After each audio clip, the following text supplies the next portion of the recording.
A'udzubillahi minasyaitonirrajim. Bismillahirrahmanirrahim. Assalamualaikum warahmatullahi wabarakatuh.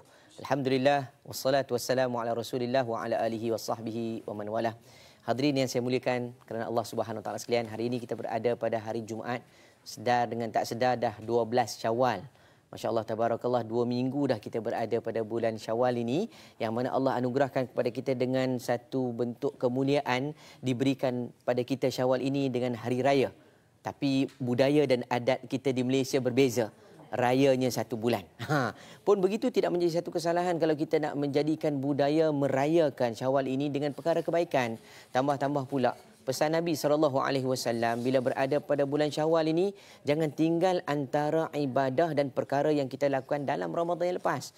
Kata Nabi SAW, man sama Ramadan summa atba'ahu sittan min Syawal kana kasiyamid dahr.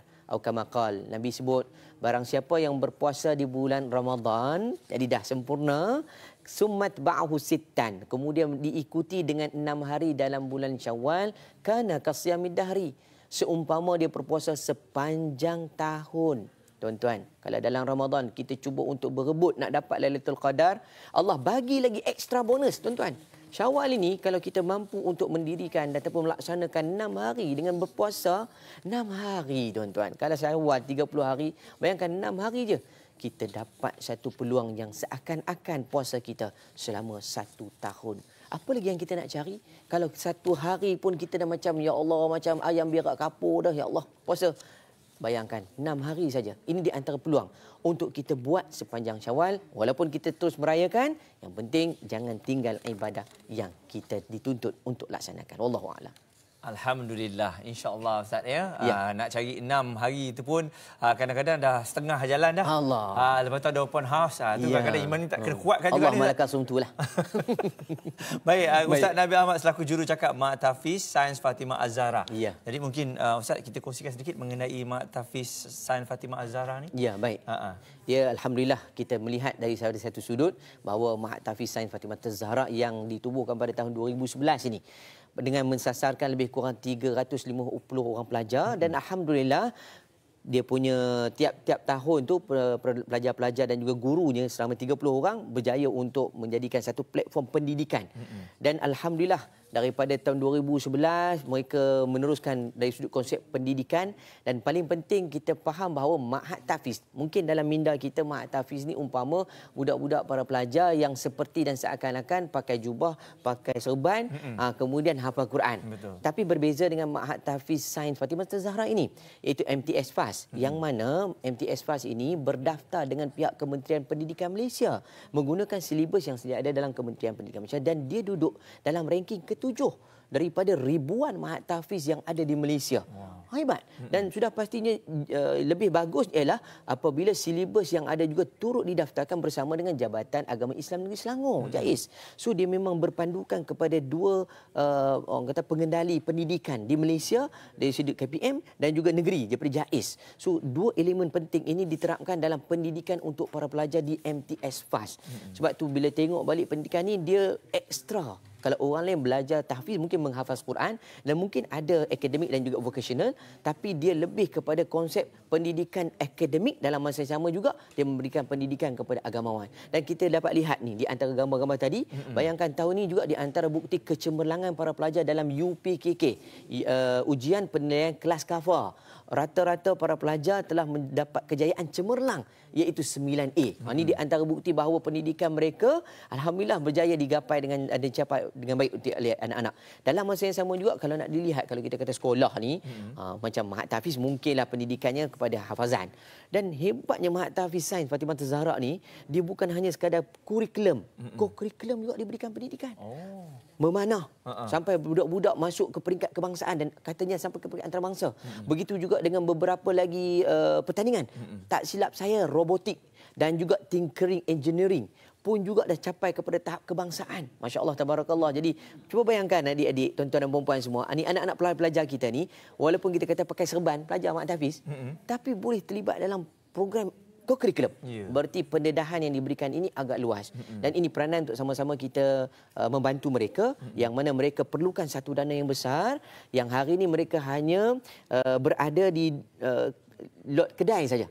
Sekolah tu beroperasi di lot kedai saja. Jadi kita perlukan satu dana besar untuk kita dapatkan satu kawasan yang hari ini tanah dah dapat, cuma kita nak dirikan bangunan. Tu yang kita nampak tadi macam tengah tolak tanah tu. Ya, betul. Lokasinya di mana, Ustaz? Lokasi di Gombak dan alhamdulillah dah tanah tu dah diratakan. Kita tengok tadi kan.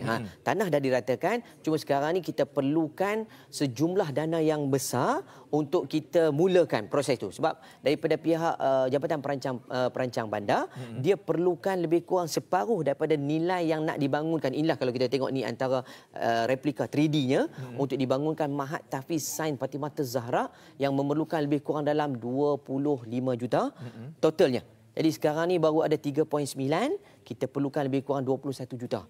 Yang mana kalau pihak Jabatan Perancang Bandar minta kalau boleh separuh daripada nilai ni baru boleh dibangunkan sebab baru dapat kelulusan untuk perancangan yang nak dibangunkan ni.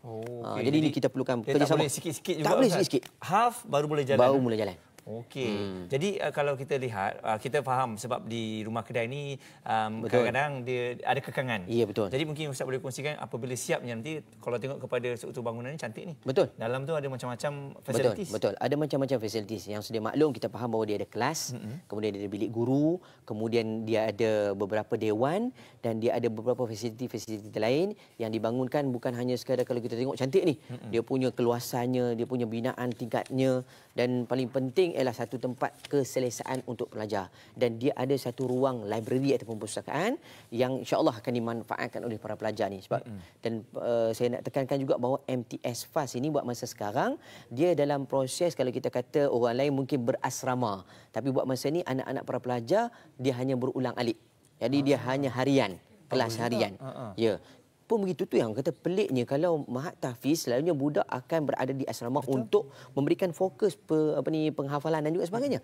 Tetapi hebatnya MTS FAST ni konsep yang digunakan walaupun balik rumah tetap hafalan itu diberikan penekanan sampai budak tu boleh menghafal mengikut tempoh yang telah diberikan. Maksudnya walaupun balik rumah. Walaupun balik rumah. Jadi maksudnya pantauan daripada guru, pendidikan yang diberikan dan corak pembelajaran tu memang sesuai dengan para pelajar dan paling penting melihatkan keadaan macam Muaz kata tadi lah, kalau kita tengok short lot lah, lot kedai je tuan-tuan. Jadi ini di antara kekangan yang amat besar dan kita perlukan tuan-tuan, jom kita sama bantu. Syawal ni, kalau Ramadan tu kita jadi orang yang pemurah, jom kita teruskan sifat dan dermawan kita bersama-sama.